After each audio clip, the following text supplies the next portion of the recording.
Hello, dear listener, and welcome to Roll of a Tangent. I'm Nikita Zuev, and I'm joined tonight by my co-hosts XJ and Robert Gibson, as we'll be diving into a story named "The Immeasurable Horror" by Clark Ashton Smith. Quite a story, I gotta tell you. Um, we'll get into the meat of things as the thing progresses, as continue on this journey. But let me first give you an introduction of what transpires. As always, you can find the story on Clark Ashton Smith's website. It's completely free. You can read it yourself. So stop here if you want to read it yourself, and then come back and listen to us discuss it. But here goes. Here's the summary. You've been warned. Immeasurable Horror. A veteran pilot of the first Venusian expedition recounts his harrowing tale. The pilot, scarred by the terrible and overwhelming experience he witnessed, vows to the reader that he will never go down to Venus again. Throughout the story, we get familiar with the scenery of Venus as well as its flora and fauna. The visual parts of the story and atmosphere come from exploring this foreign planet. The author takes great care to showcase the planet in full detail using striking imagery and impeccable word choice in a lot of areas, touring us around the illustrious jungle of Venus. And as the exploration continues, the coaster crew, these explorers, become assailed by one of Venus's most dangerous predators, this huge purpley pinky worm that seems to be eating everything in sight. It begins a relentless pursuit of the vehicle, showcasing its strength and willingness to destroy the explorers and everything around them. From then on, the scenario turns into a vicious hunt as our heroes try to evade the immeasurable horror. There's your summary. I'll accept my Oscar after the podcast ends. Uh, Sure. Robert, I think because you are the person who submitted the story, Yeah, who probably has the most amount of relationship with it, why don't you start us yeah, off? yeah. I'm the main Clark Ashton Smith fan in this team. Circle. Yeah. This circle, yeah. This is quite a good illustration. Just for once, an illustration on the front of a paperback actually captures the essence of the story. This is the planetary coaster going through the steamy atmosphere of Venus, Hmm. and I have the kind of eerie impression when reading this story that every word is exactly fitting for the theme, and it's almost as though the author tuned into some dimension in which the planet Venus really is like this. Now, any good writer can give this impression, I suppose, to some extent. It's the job of a writer to do so. But in this case, when I first read the story, Hmm. I think I almost guessed what kind of creature the immeasurable horror was going to be, even before it comes on stage. And I suppose there were fairly heavy hints given. A huge swath of Venusian jungle had been cleared by something, and you get the impression that it was done very recently because as the explorers look, they see new growth coming up within minutes. So whatever did it must have done it, almost there and then. So they get back in the coaster and they follow the swath, and pretty soon they come to where the vegetation is growing higher. So they realise they've gone in the wrong direction. So they turn around, go in the other direction, and then they see it. And Mm. I think that these little touches of realism give one a shiver up the spine when one's reading the story. Following along their journey. Yeah. Mm, I think the story was written in 1931, if I'm not mistaken, and it was first published in the Weird Tales of September of that year. yep, that's And right. and in great detail. A lot of things are ahead of their time, and some things show their age in the story. Uh, Mostly things are ahead of their time, I will say. Um, Especially the showcase of this megafauna and flora on Venus. It's very striking. During my summary, I sort of like put an accent to that really the most powerful and the greatest part of this story is its visual representation through words as to what is going on. It really puts you on Venus. I will. I mean, not real Venus, right? Venus doesn't actually look like this, but the Venus of the story, the Venus in this reality, and it's a really scary place. The jungle sort of like constantly regrowing and moving around. These beings that are just constantly hungry. I mean, they have to have like 20, 30, 40 stomachs to just be constantly eating and then regurgitating this energy to continue to eat and never be full. When you start thinking about it, it is quite terrifying. Um, as far as what shows its age, as I started to say, I think um, to me, existential horror and cosmic horror has to have this little oomph at the end, this power that comes from H.P. Lovecraft stories, where like things just get really weird. And here it is much more of because it attempts to be so realistic. Um, there isn't this sort of like nth element that really takes the horror to the edge as far as I like it. I'd want there to be like a description of somebody getting splattered by this, the acidic juices of this creature and becoming a skeleton in front of us. For me, although I enjoyed the story, there were these dull moments where I wanted to see some sort of a very shocking imagery to be shown, because Clark Ashton Smith is so good at describing stuff. I didn't get that from the story, unfortunately. I think there Yes, was yes, a. okay. I think there was a scene, right? Yeah, I think go on. it was, what's his name, Manfield or Markheim or something like that, got dunked in the acidic goo of the creature and sort of melted away. Yeah, Manville. Yes. Right. Yes, that's right. And the reason why I picked the acidic death specifically, because it does happen in the story. I don't think it was described as well as like the flora and fauna was. I think you could, if he really went into the molecular detail of what was going on with the guy, because when you watch something this horrible, like it resonates with you and it stays with you, right? So for me, it wasn't enough. Basically, is what I'm saying. Hmm. Hmm. But I'm sadistic. Actually, what do you think of the story? I I actually liked it a lot because it's so so first of all, I don't think of this as a horror story. Like the name says, it's an immeasurable horror, but really, it is one of those adventure stories that were very common that are very commonly written in the 60s, 70s, like the John Carter of Mars type, where you just go off into where the character just kind of go off into this wonderland, and then you know uh, Mm. in a sense, you could say like all the some of the classics, like what's the name, Heart of Darkness, uh, kind of has the same vibe, except that they treat Africa as the far off place where things are very exotic and Hmm. uh, it's basically an adventure and anything can happen there, kind of stuff.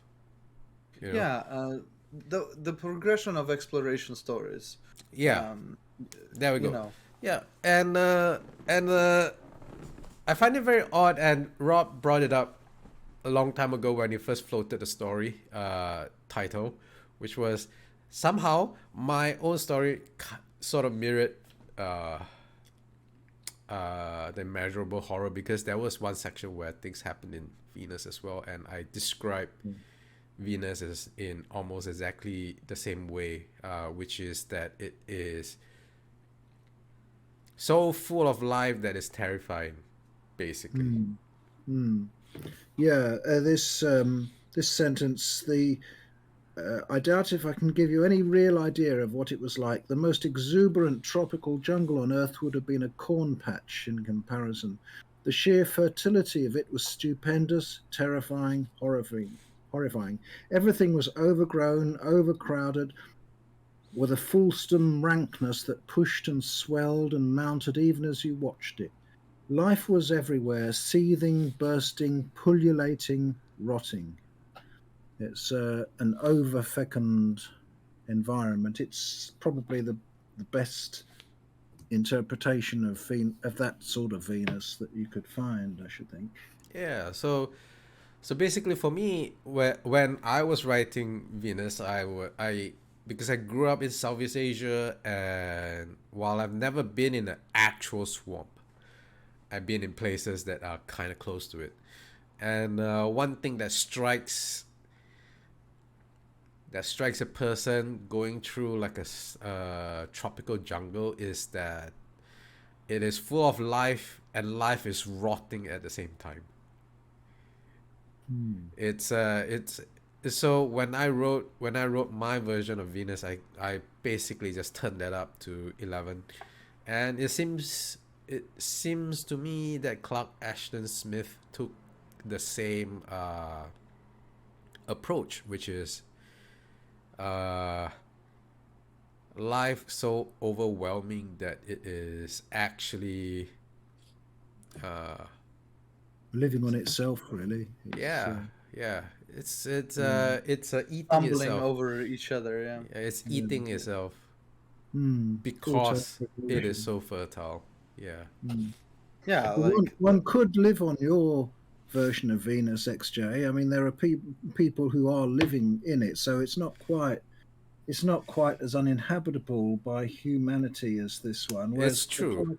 the Clark Ashton Right, Smith but version, you can't breathe the air for any length of time, and you have to wear suits to insulate against the heat, and it's True. really a very horrible place, yeah. but very fascinating. But this story happened in 1977, as far as the short Yeah, story. well, 76. 1979 actually. Oh, 1979.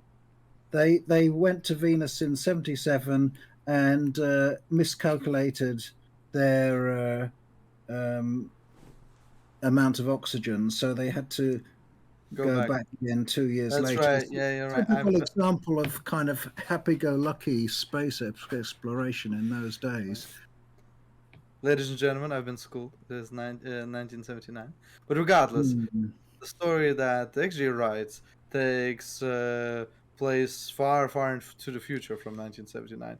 Yeah. So it's possible that this is the same place. It's just that over time, maybe the humans who turned into animal people later, they conquered. Well, this I place. mean, aside from the fact that when I wrote my book, I had not read Clark Ashton Smith before, so yeah. Why? I mean, that's okay. It can still inspire. What's it called? The mind to wonder. Are these the same places? Yeah. I wonder if Clark Ashton Smith has an estate to look after his IP. I might. Oh, just kidding. I don't think so. I think it's a publicly domain story. That's why it's on a website. Yeah, they're all in the public domain now. Everything that was published in the Weird Tales until 1956 at this very moment is in public domain. You can find all of those magazines online and read them. In any case, yeah. So I have never read Clark Ashton Smith until Rob introduced me to them, and I think it would be remiss of me to not bring up once again Mm-hmm. that's how much of a wordsmith Clark Ashton Smith is. Mm-hmm. Yeah. It is. The prose in the story is very refined, very good. Yeah. And the words are used in such a way where I'm like the passage that that Rob just read out, for instance, I'm like, who would even use postulating? Is it postulating? Pullulating. Pullulating. I'm like, what is that Pullulating. word? Well, Pullulating. I'll tell you this. I think Clark Ashton Smith um, was leagues ahead of a lot of his colleagues. Yeah. Even Clearly. those, yeah, yeah. He was the Even sort of guy who would read a dictionary from cover to cover just so as to discover more words. I think he actually did that. Yeah. But yeah. It's he wasn't a college educated person at all. I don't think he was No. self-taught. Wow. Yeah. it's fascinating. There are two wordsmiths in this era of short stories, and it's H.P. Lovecraft and Clark Ashton Smith. And to me, H.P. Lovecraft loses at every single battle that you could put against his wording is of course iconic and beautiful, but it is overloaded. And Clark Ashton Smith, he does the right amount of sort of like complexity where you're almost on the edge of losing it, and then a new sentence starts. You're like, oh, okay, all right, where are we going with this? What's another Mm. 50 words? I think really he is an amazing wordsmith. Yeah, I will I agree on was that. about to disagree with Nikki once again that I don't think H.P. Lovecraft was well, or rather, when I read H.P. Lovecraft, his prose is good, but it didn't strike me. It didn't have the kind of Pace. his sentences don't live the way it does in Clark Ashton Smith's Mm. writing. It's Indeed. Mm. yeah, it's just a different level, I think. Mm. Well, Lovecraft was an uneven writer compared to Smith. I mean, Yeah. Smith, the quality of his work is fairly consistent, whereas Lovecraft had his high moments and his low moments. So, Yeah. Yeah. And as in life and in business, consistency is much more important. mm, Yeah, well, can't argue that. mm, So let's dive a little bit deeper into the story. So I personally think that the survivor, this ace pilot of the ether crafts and the coasters, I think he may be like I at least I'm getting this impression. He may be coloring his own actions in the story a little bit more highly than it actually transpired. And the reason I get this idea is because every time he describes a situation, he puts himself on into the middle, like he is the one constantly being referred to and making the split decision choices. And I think this might be, of course, it can be non-deliberate and something just that I could have read in myself, but I get the feeling that the whole situation was so traumatic for him in his mind that he has to make himself the hero in the scenario, and he sort of like really focuses on what he did and how mm, people responded to what he did. Well, he's the pilot, you see. He has to. He's the one actually driving the coaster, so Sure, um, you know. But I see what you mean. I see what you mean. because he's not. He may be, you know, in every military, in every expedition, in any organization, the pilot is not the person responsible for the mission. There's an officer for that. Yeah. Mm, So his job is to fly, but he recounts the story as if a lot of major decisions were consulted with him specifically, which strikes me as odd. And I really think that it's some sort of a psychological defense for the for this pilot to sort of like reconcile with the situation. I also think that he shows a lot of survivor's guilt about the whole situation, and I don't know entirely if the last um, situation that he had described with them going out and looking for Admiral Carfax is true. I I get the impression that that's something that they put into the report, but not something that they did, because I get this I get this feeling that it's so brushed over, and he tries to sort of like not talk about it at all so much, um, and sort of like evades in the end there. That I get the distinct feeling like they were like, our superiors are not going to enjoy the fact that we just left an admiral there somewhere in Venus. Let's write up that we also went and looked for him or something, because previously he did say, contradicting himself, that the ether ship was not that good at flying in orbit and was kind of dangerous, and that's why you needed coasters. Yeah. Yes. Yes.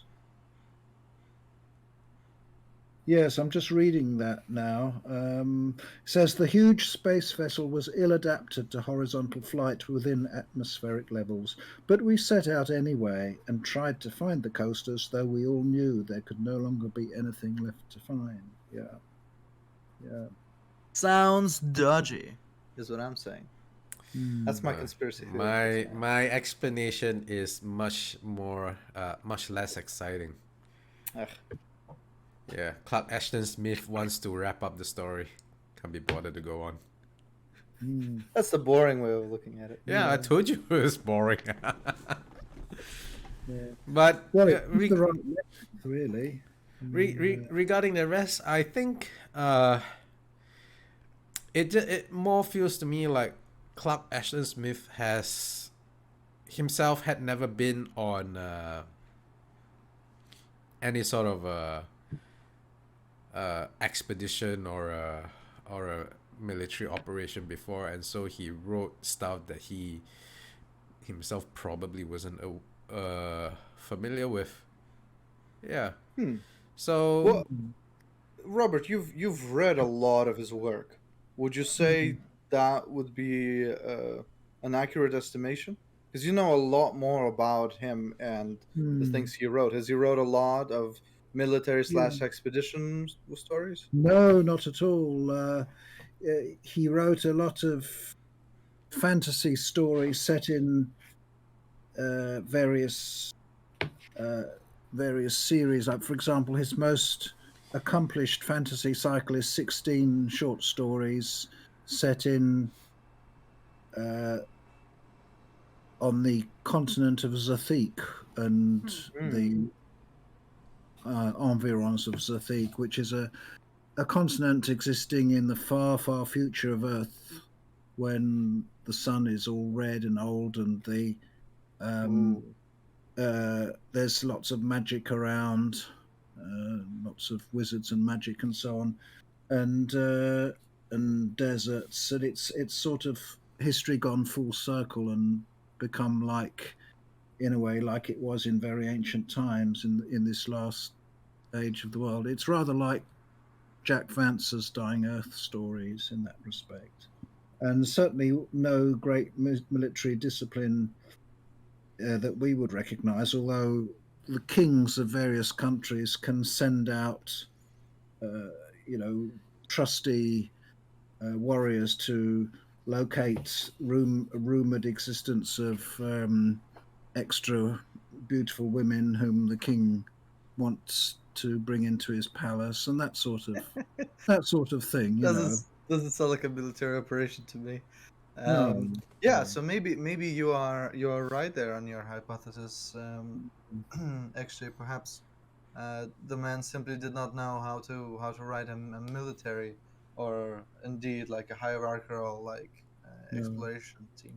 They seem like But a group of friends, really. These. Yeah, I mean these there are clues in the story actually that Clark Ashton Smith doesn't know what he's writing about.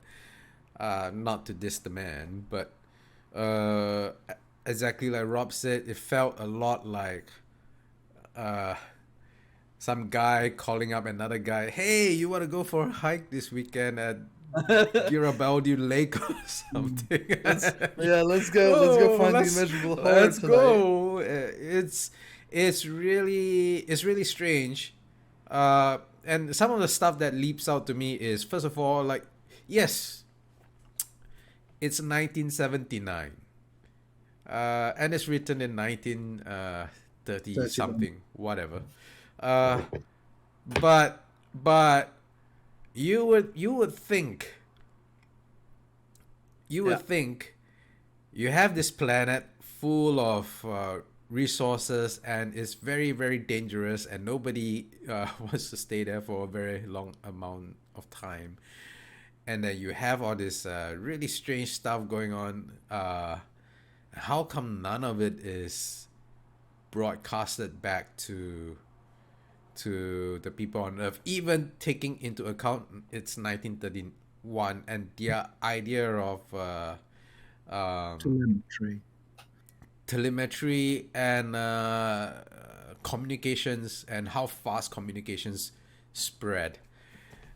It's like, I would imagine at least some word would have came back, because like one of the other story that I really like from in this genre is The Lost World by Sir Arthur Conan Doyle. The really good Lost World, not the horribly done thing by Michael Crichton. But the Lost World starts with a press conference. Their version of a press conference. Professor Challenger was in the press conference. He's presenting the stuff that he found. Is a bit more of a circus than what you expect a press conference to be these days. But it starts off with him talking about the stuff that he's found, and stuff like that. And I'm just like very, very curious why all these really incredible events happening in Venus is not being reported back in any form to the people on Earth. That's how you did things in the old solar system. You didn't have space probes and stuff.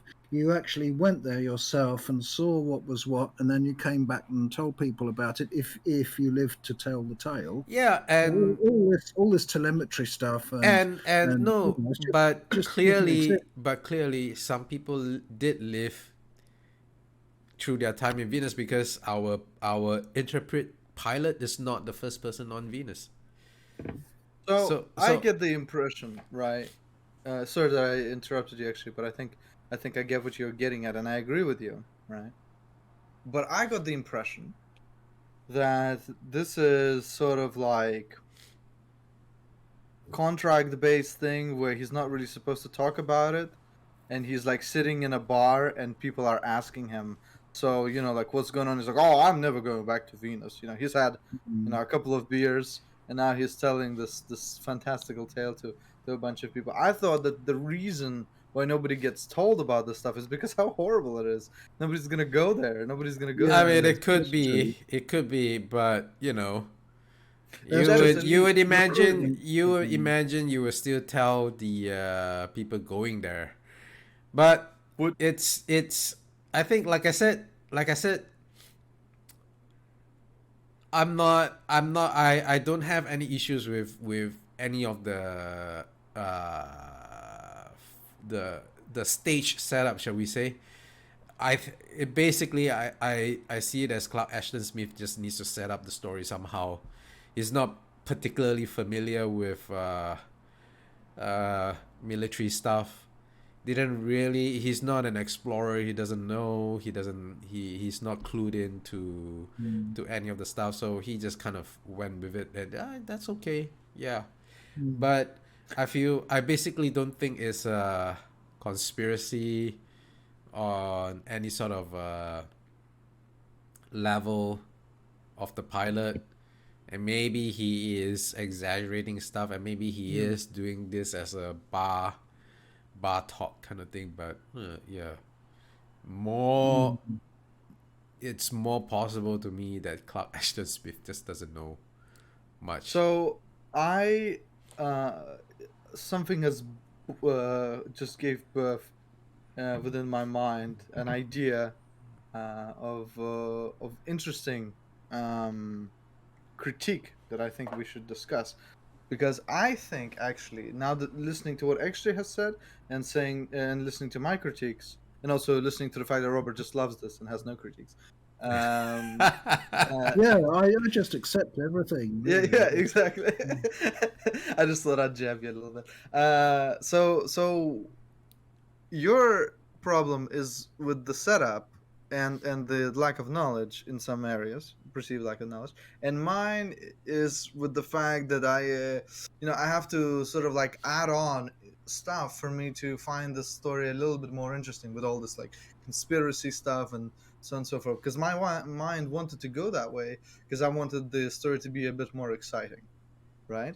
So to me, the metaphor, the way I described it, is the most perfect burger you could imagine. Like a beautiful patty, nice pieces of tomato, great sauce, and then just really, really bad buns. Right? So you Okay. got the top and the bottom. They're not as good as the actual like middle stuff. So in summary, this story wasn't as good to you as it is to Rob. I mean, but I think we could say that about every story unless it's a Conan story, right? And probably vice versa, I suppose. Yeah, I mean, I enjoyed the story on its own merits. There are some issues with the setup, as Nikki pointed out, but I don't feel it to be breaking immersion. I think, like, for me, that is probably the most basic thing. If it's breaking immersion, I wouldn't be able to get into it.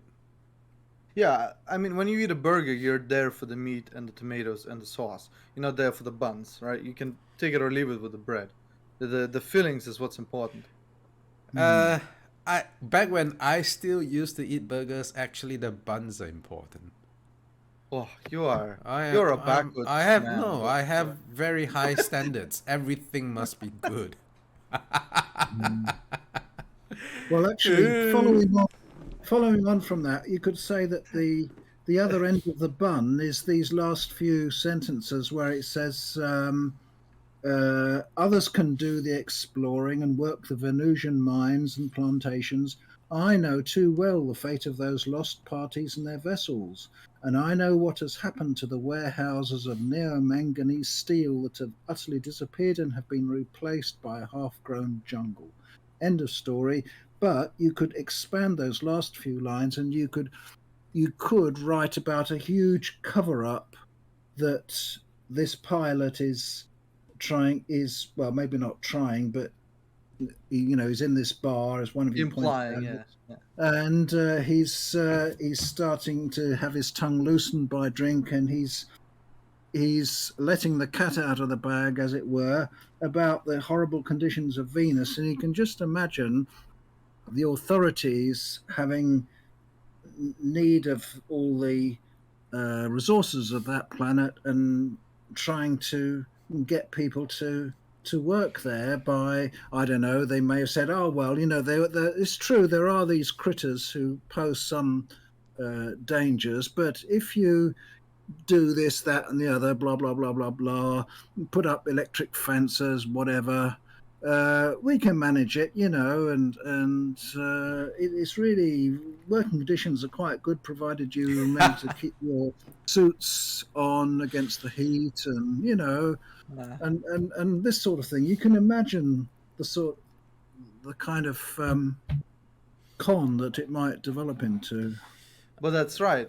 There is seeds of what I saw in the story. You can read into the into the subtext and figure out that this is like the guy is really bitter about this whole thing because he's being told to shut the fuck up and not talk about it, and he's sort of like sitting there thinking like, "Oh, this really sucks," and finally it all bursts out, and you could have a sequel where he has to run from the authorities because they heard about what happened at that bar, and now he's like trying, he's this sort of like rebel trying to tell people not to go to Venus. There you go.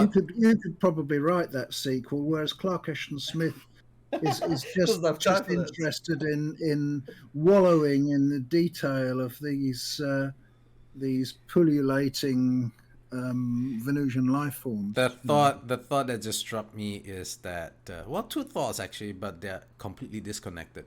The first thought that struck me was if you wrote a story and your reader has to, well, not has to, but your reader starts tacking on things that are not there. Either you're a very good writer and making suspense, or you're so terrible at it that your reader is forced to do your work for you. No, I think it means you're very good. If you can get the reader to bother to try and add bits on, then you've won the battle for your readership. Perhaps. If you Yeah. Right. Unless the fans start writing too and being like, look, let me write your story. Let me write your story for you. You suck. Yeah. Yeah, no. I mean, they Clark wouldn't bother. That's, well, you see, the unfortunate reality of today is that internet has made it much easier to scream into the void. So people would bother, unfortunately, in this day and age. Yeah. People literally like. Let me paint a picture for you, Robert. So let's say there's a video on YouTube, and there's a bunch of comments on it, and most of those comments are gonna be negative. So people bothered to put in their thoughts about the situation, and it's mostly negative responses. Like you will see sort of like a large majority of people who are famous who get more positive stuff said on it. But if it's just any ordinary YouTube video, and it's not like the context is like some kids stop playing, but something like a work of art or something. Most comments are negative comments. It's truly fascinating. People bother to give out negativity rather than positivity. Oh well, whatever turns you on, I suppose. Whatever floats your boat. What turns me on is a sequel to the story where our pilot becomes Which brings me to my second thought. That could be your short story challenge, Nikki, right there. What? Writing the sequel the to the Immeasurable Horror. Yeah, and you'd have to use the same kind of vocabulary as. Oh Christ, Mary and Joseph. I give up. Right, yeah, you stepped into a hole right there of your own digging. Yeah. And you suggested. What do you mean? I digged nothing. And with that, because we're coming up almost to the hour now, do we have anything to add as a last word on the Immeasurable Horror by Clark Ashton Smith? Robert? I would just say it's a pity he wrote so few science fiction stories like this. Most of his stories, they're excellent, but they're fantasy stories, which is fine. I can read a number of them. I just would like some like this one, or Master of the Asteroid, which is set in largely on an asteroid. That's a brilliant one as well. Volthoom is set on Mars, and The Immortals of Mercury, surprise, surprise, is set on Mercury. And that's You about don't it. say. Yeah, no kidding. And I've read all of them innumerable times. I just wish there were more. Kind of what I feel about John Wyndham, actually. Yeah. Hmm. Wish there was My more. closing. Oh, sorry. No. Go ahead. I don't have anything to say. So my closing thoughts are as follows. I think that if we were to compare this to the other short story that we read for the podcast, Zithra, Clark Ashton Smith, I did prefer Zithra just a little bit more, and it's probably because the story is so enticing and so much more explosive when it comes to the ending. And like the let's put it this way, the twist really works in that story, and here there isn't really a twist, it's more of a sort of like an exploration.